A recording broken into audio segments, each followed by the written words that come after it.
Hello guys हमने ये video आज हम वीडियो लेके आए हैं इसके सॉल्यूशन के लिए। ठीक है, यानी कि प्रश्न का आंसर्स।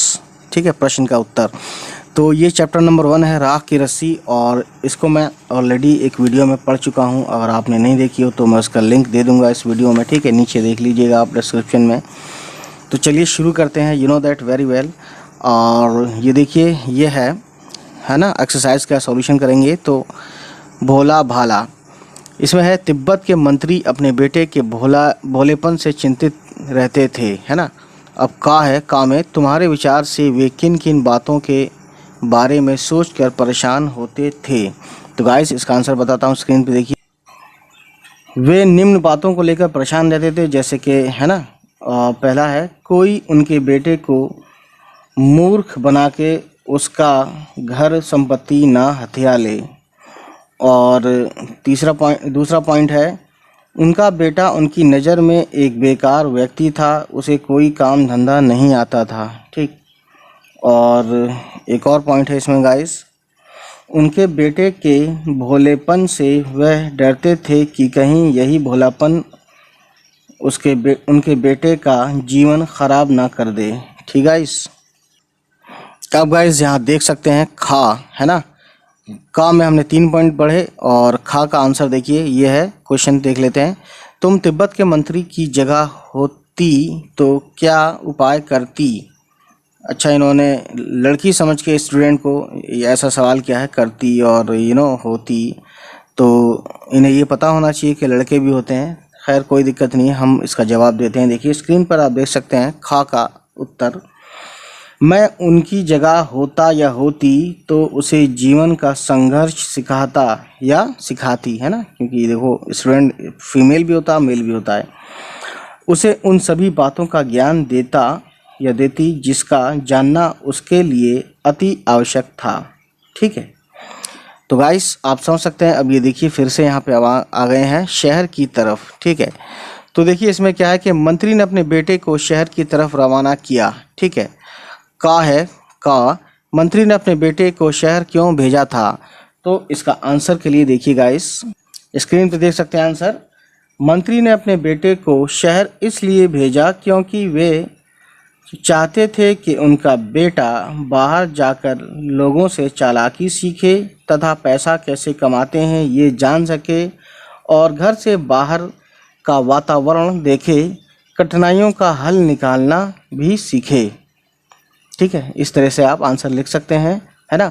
और एक चीज़ मैं बता दूं कि आप आंसर में थोड़ा बहुत अपनी तरफ से भी ऐड कर सकते हैं जो सही लगे। ठीक है, अदरवाइज यही लिख दीजिएगा। अब देखिए गाइस यहाँ आते हैं फिर से, ये है खा। ठीक है, तो ये लिखा है, ठीक है ना, उसने अपने बेटे को भेड़ों के साथ शहर में ही क्यों भेजा। यानी भेड़ होती है ना, एक बकरी होती है, एक भेड़ होती है, पहाड़ी इलाकों में होते हैं ये सब। तो देखिए गाइस खा का आंसर है मंत्री जी ने बेटे को भेड़ों के साथ शहर में इसलिए भेजा क्योंकि उन्हें लगा कि शहर जाकर ये चालाक लोगों से मिलेगा और उनकी संगति में रहकर उनसे होशियारी और चालाकी सीखेगा। ठीक है। तो गाइस ये था आंसर। अब देखते हैं यहाँ पे गा भी लिखा है तुम्हारे घर के बड़े लोग पहले कहाँ रहते थे। घर में पता करो, आस पड़ोस में भी किसी ऐसे व्यक्ति के बारे में पता करो जो किसी दूसरी जगह जाकर बस गया हो। उनसे बातचीत करो और जानने की कोशिश करो कि क्या वे अपने निर्णय से खुश हैं। ठीक है, यहाँ निर्णय का मतलब है फैसला, क्या अपने फैसले से खुश हैं, क्यों, है ना, और क्यों खुश हैं। एक पुरुष यानी एक आदमी, एक महिला यानी एक औरत और एक बच्चे से बात करो। यह भी पूछो कि उन्होंने वह जगह क्यों छोड़ दी। तो गाइस इसका आंसर देखिए आप स्क्रीन पे देख सकते हैं। ठीक है, तो इसका आंसर है you know that very well का। हमारे घर के बड़े लोग गांव में रहते थे। अब देखिए एक आदमी से पूछते हैं मेरे एक जानने वाले अंकल जी शहर में घर लेकर रहते हैं, वह अपने निर्णय से खुश हैं क्योंकि शहर में रोज़गार भी है और दूसरी सभी सुख सुविधाएं आसानी से उपलब्ध हैं। दूसरा देखिए आंटी जी का, एक और महिला यानी औरत का, आंटी जी भी शहर में उपलब्ध सभी सुख सुविधाओं से खुश हैं या सुख सुविधाओं से खुश हैं। देखिए मेरा जो आंसर है थोड़ा बहुत आप तो हल्का फुल्का चेंज भी कर सकते हैं, डजेंट मैटर। बच्चे भी खुश हैं क्योंकि उन्हें घूमने के लिए अच्छी अच्छी जगह जाना होता है और पढ़ाई के लिए अच्छा स्कूल। ठीक है, मतलब अच्छा स्कूल उनके लिए पढ़ाई के लिए मौजूद है या उनको वहाँ शहर में मिलता है, जबकि गांव में ऐसा नहीं है गाइस। ठीक, तो गाइस अब आगे देखते हैं। अब गाइस ये देखिए जौ, ठीक है, यहाँ तक तो हो गया हमारा। दूसरा है जौ। जौ यानी कि एक अनाज का नाम है जौ। ठीक है, एक तरह का अनाज है जिसे कई तरह से इस्तेमाल किया जाता है। इसकी रोटी बनाई जाती है, सत्तू बनाया जाता है, आटे की तरह हो जाता है, तो ये इसको मिला के खाते हैं, मतलब किसी चीज़ से मिला के या हम पानी में मिला के या गोल गोल बना के, है ना। और सूखा भूनकर भी खाया जाता है। अपने घर में और स्कूल में बातचीत करके कुछ और अनाजों के नाम पता करो। तो गाइस मैंने यहाँ कुछ लिखे हुए देखिए, एक तो गेहूँ और जौ तो इन्होंने पहले से लिखे हुए हैं अनाज के नाम। एक है ज्वार, ठीक है, और एक है मक्का, और एक है बाजरा अनाज का नाम है, और एक है चावल। ठीक है, धान से चावल, धान कूट कर चावल बनता है ना, इस तरीके से। ठीक है, और आगे देखते हैं गाइस। गेहूं और जौ अनाज होते हैं और ये तीनों शब्द संज्ञा हैं। ठीक है, तो आप समझ सकते हैं गाइस, है ना, किसी भी, ठीक है ना, गेहूं और जौ अनाज होते हैं और ये तीनों शब्द संज्ञा हैं। ठीक है, गेहूं और जौ अलग अलग किस्म के अनाजों के नाम हैं, यानी किसी भी नाम को मैं आपको बता देता हूँ, किसी भी नाम को संज्ञा कहते हैं। ठीक है, अब उसमें सब पार्ट्स यानी अलग अलग होते हैं, तो उसके बारे में अभी देखेंगे क्या है इसमें। ठीक है, किस्म के अनाज का नाम इसलिए नाम है, इसलिए ये दोनों व्यक्तिवाचक संज्ञा हैं। ठीक है, यानी कि व्यक्तिवाचक संज्ञा है ना। क्यों है? क्योंकि ये एक किस्म के अलग अलग अनाजों के नाम हैं। ठीक, और ये अनाज जातिवाचक संज्ञा है, यानी एक वर्ड अनाज, यानी अनाज जो है क्या है, जातिवाचक संज्ञा है, यानी जिसमें पूरी जाति बोध होती है, पता चलती है। और ये जो है आपका व्यक्तिवाचक, यानी कि इसने क्या किया, अलग अलग कर दिया, डिफ्रेंशिएट कर दिया। ठीक है, इसी प्रकार रिमझिम व्यक्तिवाचक संज्ञा है, यानी रिमझिम व्यक्तिवाचक संज्ञा है, और पाठ्य पुस्तक यानी कि बुक्स वगैरह कोई भी पाठ्य पुस्तक जातिवाचक संज्ञा है। ठीक है, तो यहाँ कहने का मतलब और मकसद ये है कि अगर आप किसी लड़के का नाम लेते हैं, तो जैसे आपने कहा कि रहीम, तो रहीम एक लड़का है जो कि उसमें एक ख़ास नाम ले लिया, यानी ख़ास लड़का है ना, और वो व्यक्तिवाचक संज्ञा हो गया। ठीक, और अगर आपने ये कहा कि मैंने एक लड़का देखा जो जा रहा था सड़क पर पैदल, तो लड़का वहाँ पर जो यूज़ किया गया वो लड़का कोई भी हो सकता है, तो वो लड़का क्या हो गया, जातिवाचक संज्ञा हो गया। ठीक है, और लड़के का नाम ले लिया रहीम, तो वो व्यक्तिवाचक संज्ञा हो गया। तो ये चीज़ें समझने वाली हैं, देखने वाली। आगे देखते हैं क्या है। ठीक है, अब देखिए गाइस, इसमें क्या है कि नीचे दी गई संज्ञाओं का वर्गीकरण यानी कि क्लासिफिकेशन, ठीक है, इन दो प्रकार की संज्ञाओं में करो। ठीक है, तो ये कहते हैं कि दो प्रकार की संज्ञा, यानी कि एक अभी हमने पढ़ा जातिवाचक और एक पढ़ा हमने व्यक्तिवाचक। तो यहाँ पे कुछ नाम दिए हैं, हमने इसका सॉल्यूशन ऑलरेडी कर दिया है। तो देख सकते हैं, ले क्या है, व्यक्तिवाचक संज्ञा है।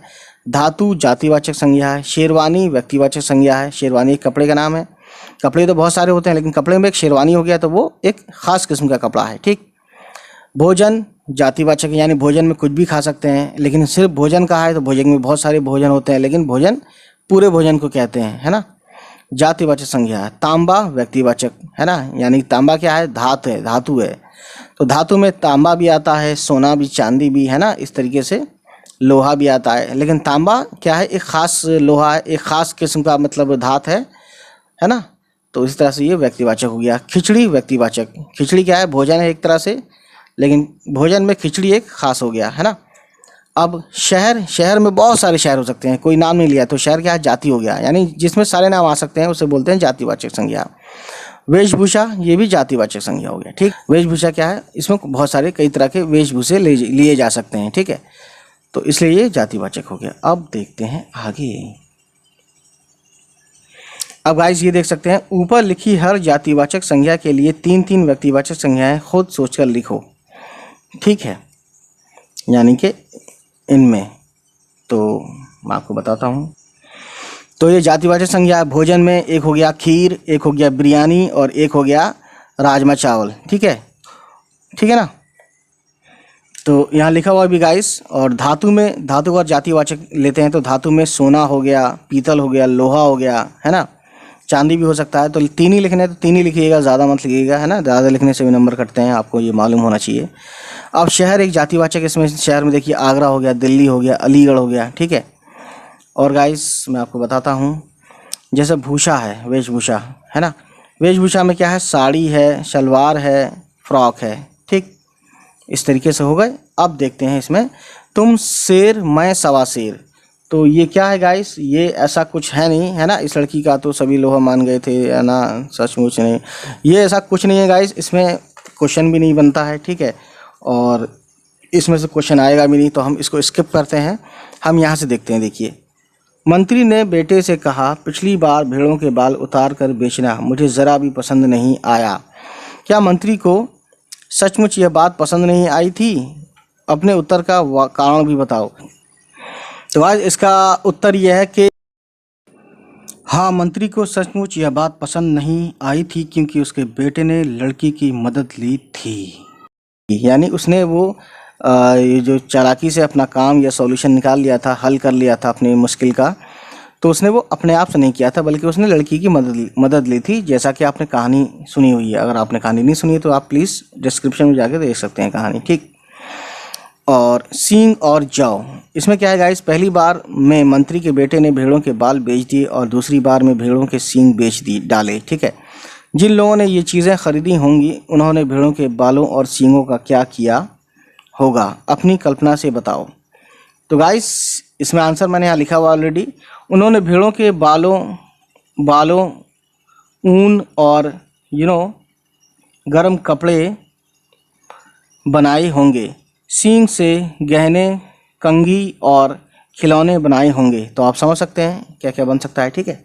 अब देखते हैं कि बटन भी बनते हैं सींग से, किसी किसी जानवर के सींग से बटन बनते हैं, किसी किसी नहीं बनते हैं, है ना। तो ये सब चीज़ें हैं, दोनों बातें हैं इसमें। अब इस बात को कहने के तरीके, जैसे यहाँ लिखा हुआ है, नीचे कहानी से कुछ वाक्य दिए गए हैं, इन बातों को तुम और किस तरह से कह सकते हो। जैसे मान लीजिए हमने आंसर लिखा हुआ है, चैन से ज़िंदगी चल रही थी, अब इसका आंसर है सुकून से ज़िंदगी गुजर रही थी, या सुकून से जीवन व्यतीत हो रहा था, इस तरीके से भी कह सकते हैं, लेकिन मैंने यहाँ लिख दिया है होशियारी उसे छूकर भी नहीं गई थी। अब इस बात को ये भी कह सकते हैं, चालाकी उसमें बिल्कुल नहीं थी, मैं इसका हल निकाल देती हूँ। अब इसका है इस बात को ये भी कह सकते हैं, मैं इसका उपाय बताती हूँ, ठीक है। उनकी अपनी चालाकी धरी रह गई, है ना। अब इसको बात को कह सकते हैं, उसकी अपनी चालाकी किसी काम नहीं आई, ठीक है। अब गाइस ये देख सकते हैं दूसरा, लोनपो गार का बेटा होशियार नहीं था, ठीक है गाइस। अब मैं आपको बताता हूँ इसका।